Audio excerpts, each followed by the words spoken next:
Hello again, everybody. This is Kenny RH welcoming you back to the Kingdom of Geek, of which I'm the ruler. In case you're wondering why this is so hot on the heels of the last Destiny video, which is unusual for me. I had an idea for a mini series. It's called My Top 10 of Everything.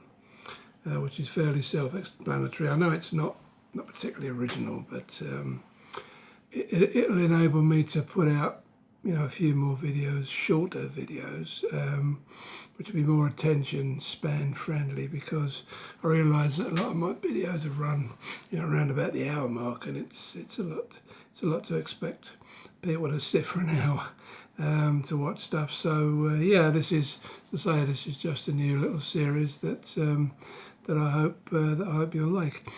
We'll start off with my top 10 of my all-time favourite movies.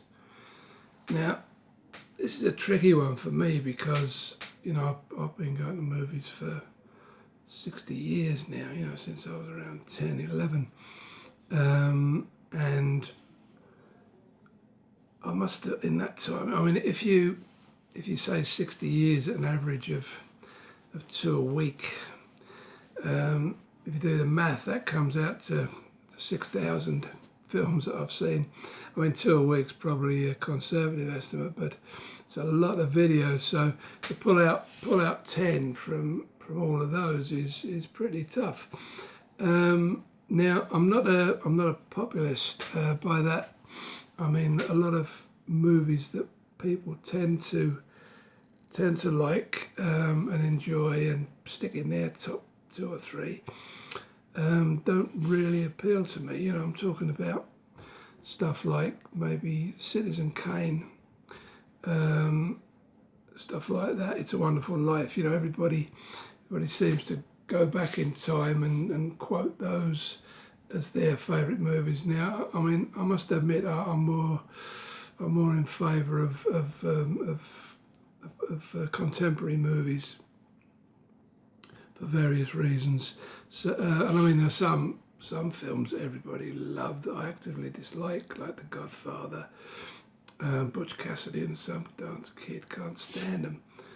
And then there are other movies like Shawshank Redemption, Apocalypse Now, which I can't understand what all the fuss is about.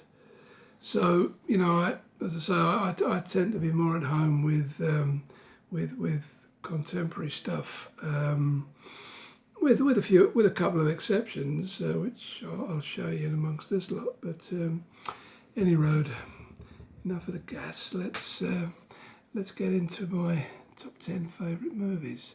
By the way, if any of you violently disagree with my choices or think I should have stuff there that's not, please do throw in some stuff in the comments, because I'll be interested to have a dialogue with people about, favourites, because everybody's got a different idea of what their favourites are. So, welcome all comments on this one. The more the merrier.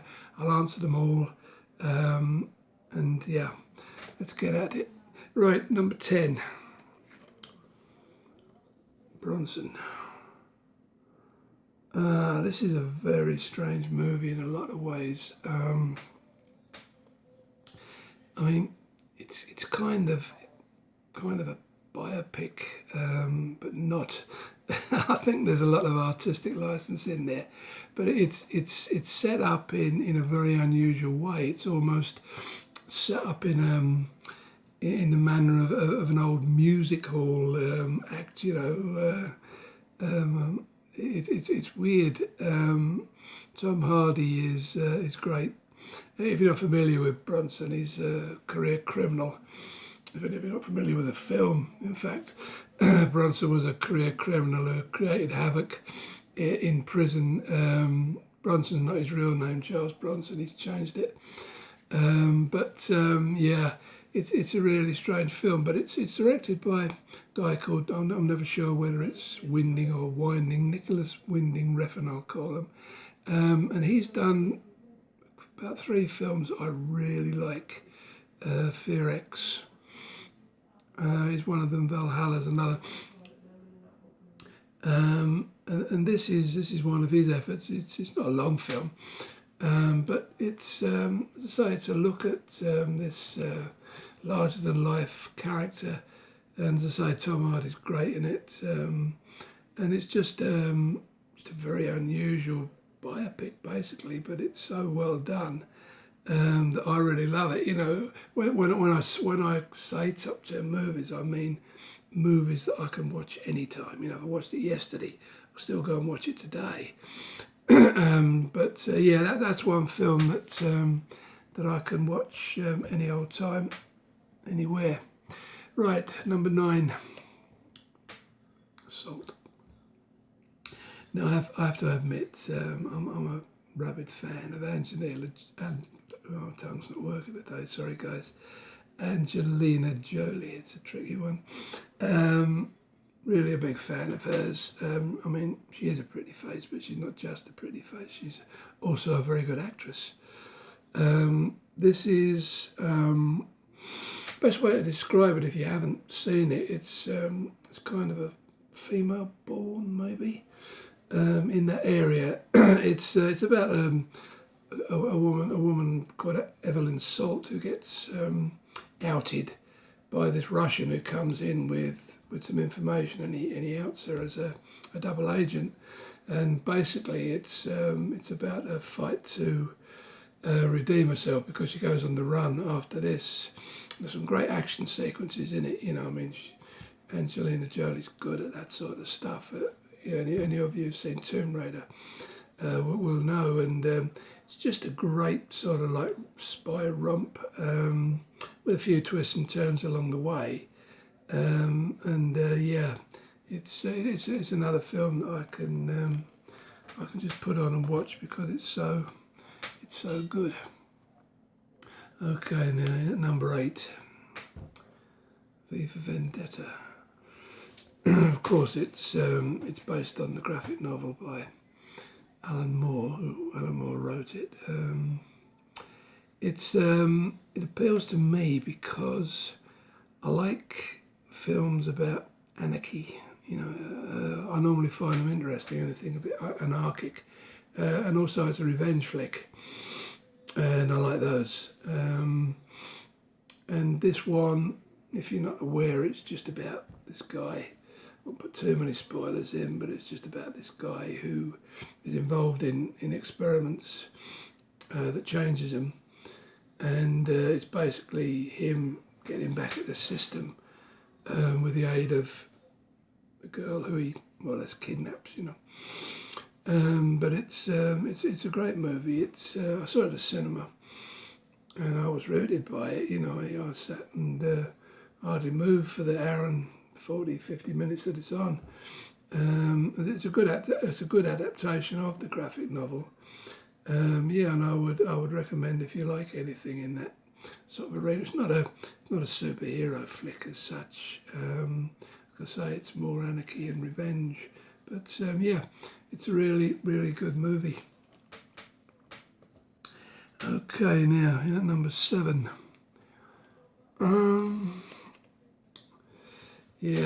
When I said I'm not a populist, Hannibal, Ridley Scott directed this one. It was the second of the Hannibal films, but really it was like the third, because the third one was a prequel, and not a lot of people like this. I don't know why. Maybe it's because in Silence of the Lambs, you know, things were a bit more gruesome, but in this one, it more or less looks at Hannibal as an academic. You know, I mean there are some blood and guts in it, but you get to see the other side of Hannibal. You know, not the serial killer who goes around sort of like slitting people's throats and blah blah. This is more a look at him as an academic, clever, crafty sort of character. And as I say, it was another one I went to see at the cinema. I saw it twice at the cinema. I enjoyed it so much.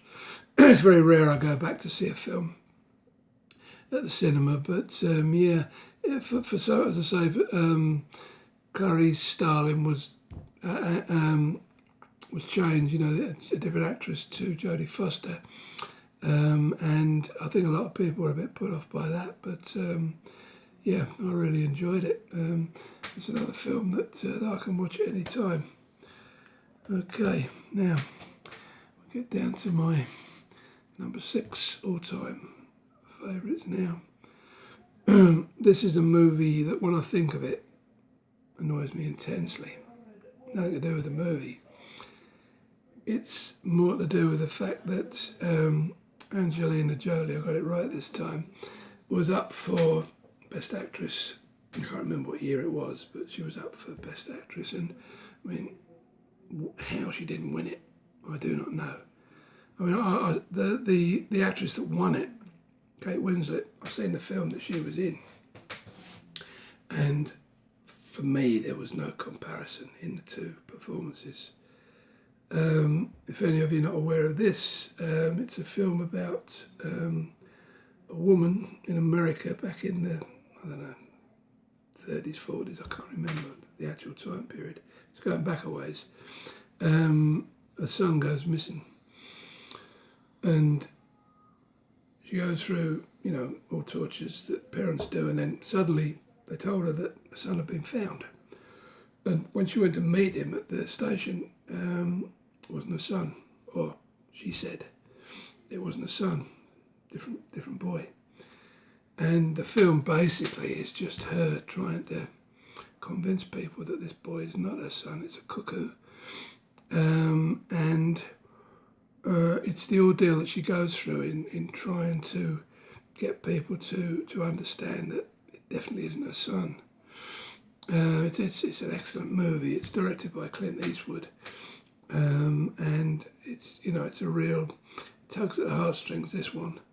And yeah, I mean, I love this film, and but for some of the films that are in my top 3 or 4, it would be a bit further up the list. But unfortunately, there are films I like more. But this is an outstanding movie.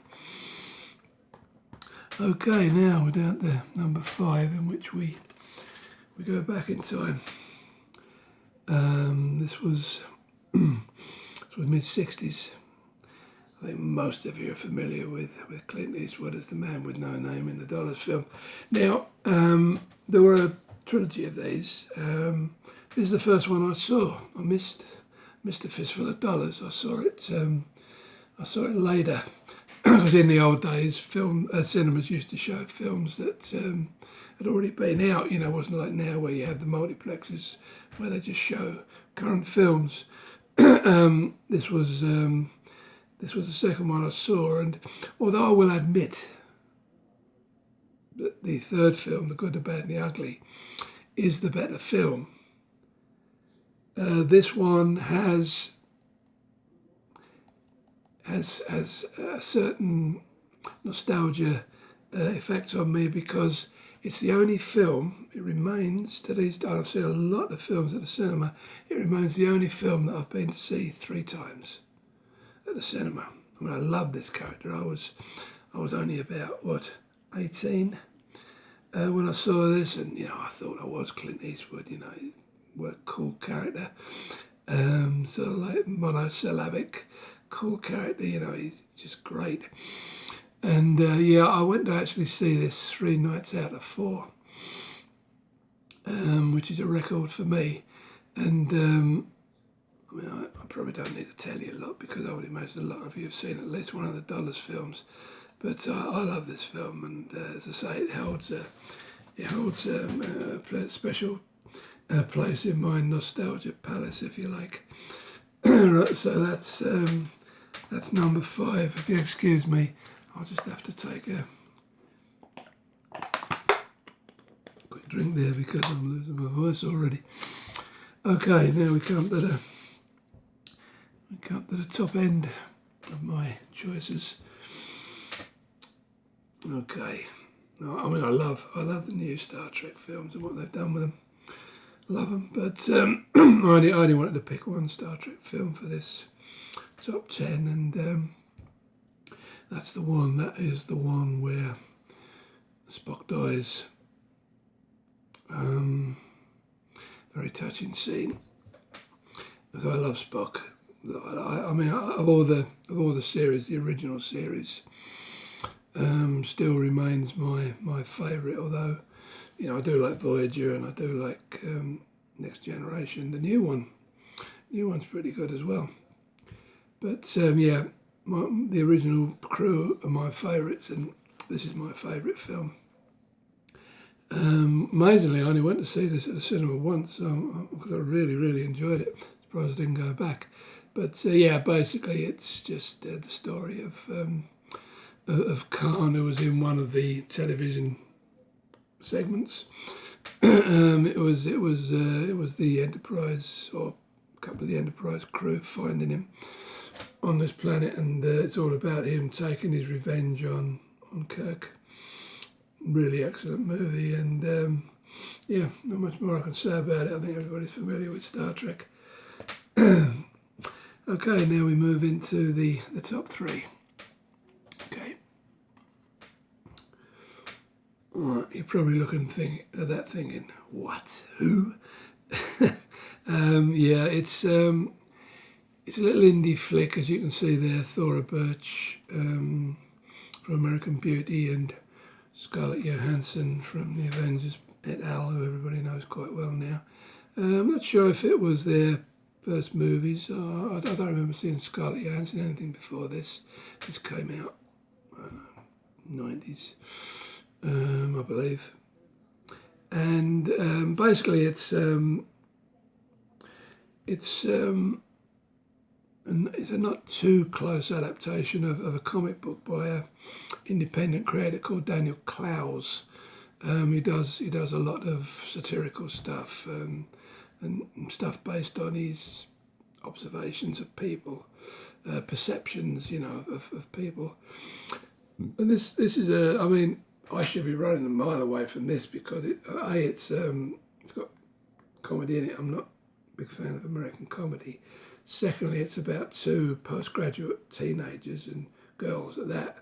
And, I normally run away from anything that had that sort of cast or a story in that area. But, basically this is about the adventures of two girls who leave college and proceed out into the world, to try and make their own luck, if you like. And it's just basically about their adventures, weird characters that they come across. There's kind of a love interest in there as well, but it doesn't sound all that great in the synopsis of the telling, but it really is a good movie in my opinion. And it'll always make my top three because I've seen it several times now, and I just enjoy it every time. That one. Right, number 2 on the list. Right, now, this is an absolutely brilliant film, it really is. I'm laughing because I remember this, by the way, this is a biopic about a filmmaker called Edward D. Wood Jr. Way back in I don't know when he started, but the stuff I saw of his was the 1950s. And he made this sort of like film that's become famous now called Plan 9 from Outer Space. And I actually, it's a terrible film. I actually had a copy of it. It was on Super 8, which was the old system where you had like one spool going through a projector onto another spool, and you watched your films that way. It was projected, really old-fashioned stuff now. But this, as I say, this is about him and his terrible films that he made. But it's such a charming film about such a great character, and Johnny Depp, who plays Ed Wood, is, it's his. Both him and Tim Burton, who directed it, it's their kind of crowning glories, in my opinion. Their best work ever. Then you've got the character here of Bela Lugosi, He was kind of tied in with Ed Wood in that he met him. You remember Bela Lugosi out of the old Dracula films. Ed Wood met him and befriended him, and he was a drug addict. And the movie basically centres around that. But it also centres around, Ed Wood making his movies. And, I mean, it's funny. It's just a great, great movie. And if any of you haven't watched it, I'd recommend you go out and buy it today. It's a hard one to find, actually, because I think you can only find it in a Tim Burton set. But, yeah, it's great. Okay, now we come round to number one. Okay, now I'll readily admit I'm not a big fan of costume dramas, as this is. I'm not a big fan of the period that it's set in, late 30s, but I am a big fan of Anthony Hopkins. I've got to say, and I'd actually read the book before I saw this film, which is unusual. They did a really spot-on job with it. The book by a fella called Kazuo Ishiguro. Try that when you've had a few pints. I can do that, but I can't do Angelina Jolie there. I nearly missed it again. Anyway, this is my number one pick because there are not many films that I've seen that I could honestly say, yeah, that was a perfect film, but this is. The story centres around a butler. He's repressed, basically, and Emma Thompson is the housemaid in the what do you call her? I can't remember what her title is. But she looks after the place anyway.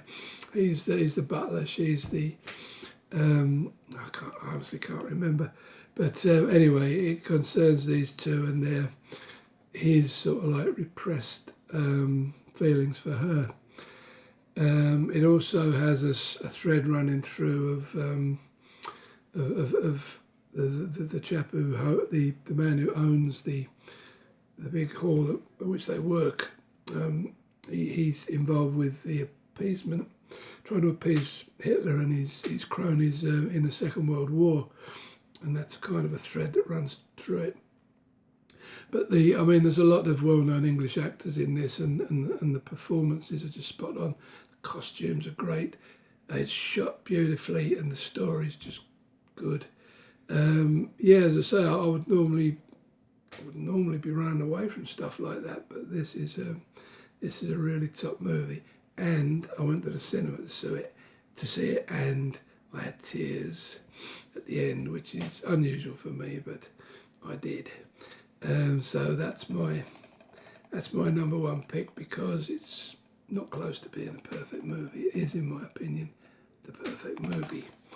Okay, so that's my top 10. I can't let this go without a couple of honourable mentions. I'll breeze through these very quickly. That's Unbreakable. This has got a sequel coming along very shortly. It's kind of a superhero film, but not. If you haven't seen it, I would say go and see it before the new movie comes out. It's by M. Night Shyamalan, who's very hot and cold with his movies, but did a good job with that one. This one always gets me. Apollo 13, Ron Howard directed that. It's got Kevin Bacon, Tom Hanks, and there's a scene in this. I won't sort of go into too many spoilers, but there's a scene in this where the astronauts are ready to come back after their mission's been aborted. And there's just a 4-minute scene that is so tense. And when that scene's over, I'm up out my chair punching the air every time. It's crazy how it has that effect on me, but it happens every time, and I've seen it about 6 times. I have to mention this one because I remember sitting in the cinema absolutely transfixed for the last 20 minutes of the movie. I used to be into UFOs and flying saucers and stuff. I've got different opinions now, but I was into it when that sort of film came out, and yeah, it's a great Steven Spielberg movie. Yeah, talking of tears that I had at the end, The Remains of the Day. Oh man, I don't think I've ever had as many as the ending of this one. I'm not a big musical fan, but this is one that I really enjoyed, and yeah, as I say, I was giving it for about 5 minutes at the end of the film. So yeah, that was that one, Les Miserables, and last but not least, another musical, Camelot. It's sort of like a movie of the, more or less a movie of the stage play that came out in the 60s, I think. It's got Richard Harris as Arthur, and Franco Nero as Lancelot, and I mean, but, you know, they're all actors who you wouldn't think of as singers, but yeah, it's trying to remember. Oh yeah, Vanessa Redgrave is Guinevere. It's just a love triangle, basically, if you don't know about Camelot. But the songs are great, really love them, and the film's great. It's a long film, mind, it goes on a bit, 2.5 hours at least. But yeah, it's a film that I really, really like. Okay, well, there you go. There's my top 10 movies of all time, plus 5 honourable mentions. As I say, if you've got anything to say about that, please do, and I'll see you all at the next one. Hopefully, won't be too long.